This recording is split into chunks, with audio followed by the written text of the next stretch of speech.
Hello out there, this is the AnYPony, and I have a question for you.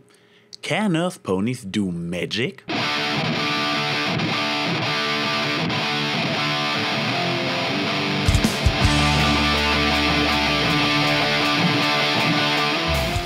Okay, before I start I have to pick a bone with some pony. Edward, do it. Stop sneaking in every single of my Ask videos. Look, every pony, this time he left a comment suggesting the very topic that this video is actually about. What am I supposed to do with this? Whatever. I want to talk about this topic anyway as a result of the feedback I got on my last two Ask videos. Because not only Edward tackled the question of the magicalness of non-unicorns, at least a dozen times people were wondering if and what effect the Alicon amulet would have on non-unicorns. And in regards to my question what exactly happened during Twilight's transformation, more than one commenter wondered about the fact if only unicorns could become Alicons. Well, Celestia explains that no unicorn managed to do what Twilight did before, but there are at least 3 more Alicons running around, and I heard a rumor that Cadence used to be a Pegasus. But I'm not here to spread unverified, probably wrong nonsense like rumors. I am here to spread unverified, probably wrong nonsense like headcanons. As I already stated in the comment section of my Alicon Amulet Ask video, look at this handsome stallion and his charming smile. Sorry.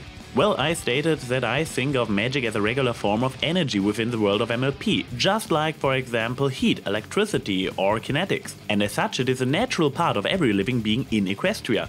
Kind of explaining all the crazy stuff many of the creatures in the world can pull off. The regeneration ability of phoenixes, mailing through dragonfire, the very existence of timberwolves and the constellation beasts like the Ursas, the effect of poison joke, and of course everything Pinkie Pie does. Not to mention the quote-unquote zebra magic the Korra performs. So if we assume that magic is a regular form of energy, it seems only logical that every being has some kind of connection to it, including all kinds of ponies. It is most obvious in unicorns, of course, since they happen to be capable of channeling magic very directly. But also Pegasus ponies have, as confirmed by none other than Lorne Faust herself, passive magical abilities like walking on clouds and weather manipulation. Not to mention the fact that it should be physically not possible for them to fly with such small wings. So in conclusion, it seems only natural that Earth ponies are connected to the magic field as well. Their magic only works in a more subtle way. Consequently, Earth ponies and Pegasi are capable of becoming Alicons. And if you put the Alicon amulet on one of them, or every other living creature in Equestria for that matter, there would be an effect.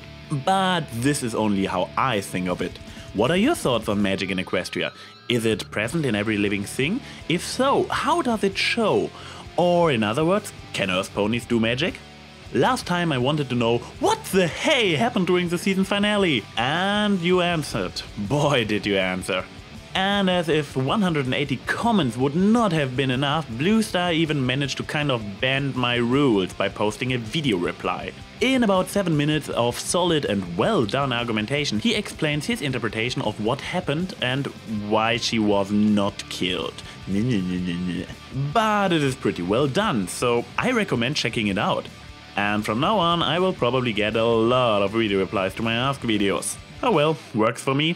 But be warned, I will have to treat video replies the same as comments, so it may happen I will not be able to feature every single last one. Also, all I can do with a video is just mentioning it and maybe give it a very short abstract like I just did for Blue Star's video. But enough about this, let's look at some comments. I agree with Dr. Phantasmo's wish for MLP to actually handle the topic of death at some point. A kids show could be a great way to teach children how to deal with loss instead of avoiding this topic all the time. But as it is, Cat TC Lover 2012 is probably right when she says there is no actual death within MLP. But simply falling in line with what Hasbro says? Where's the fun in this? But you're not the only one critical. Dragosonic Miles responded to my death theory and rather skeptical, pointing out that people have the tendency to draw connections everywhere. In his opinion, Twilight did not die, she gained 1 level. Fiction Fan Zero doubts that Elements of Harmony could ever create such a harmful force. Well, Blitzwing00, I give you this one. Whatever did happen, Celestia obviously was aware of it. Otherwise she probably would have reacted this way. I was talking about magical incineration, Darret, not blowing Twilight into pieces. Ew. Well, Nulono, this is one way to deal with it, I guess. Funny enough, Drunk Russian 70's idea kind of supports your point of view, even though his theory denies everything since Return of Harmony. Real Awkward Chloe, Santaku Trans and Hardest Hardcore Gamer all pretty much went with the idea of the comic I showed last time, putting Twilight into some kind of limbo while her friends stay behind. Anonymously Lucky went with a similar but a bit more merciful version. Twilight is still dead and in limbo, but her friends do not remember and therefore do not mourn her. XX-Shadow29XX and John Trollstein had similar ideas for an alternate universe/reality Twilight was sent to, respectively that was created due to the Alicon event. Now for a few more canon-ish ideas. Link Rosewater speculates that Twilight was sent to the birthplace of Destiny in order to enable Celestia to alter Twilight's fate and turn her into an Alicon. Galkive sees the elements of harmony themselves as the driving force behind the transformation. Interesting idea, DOC Juggernaut. Harmony as the highest force and even god of Equestria. But I personally still do not like the thought of a higher force in such direct control, be it in fiction or reality. Somehow similar to the previous two, Novatsa 1 interprets magic in Equestria as a sub-sentient entity and force of nature, being the one that chose Twilight in the first place. I guess this kind of answers today's question as well. Pim Knight, Horse Apples 007, Marlbrony 20 and Edward Hewitt. Wait, you again?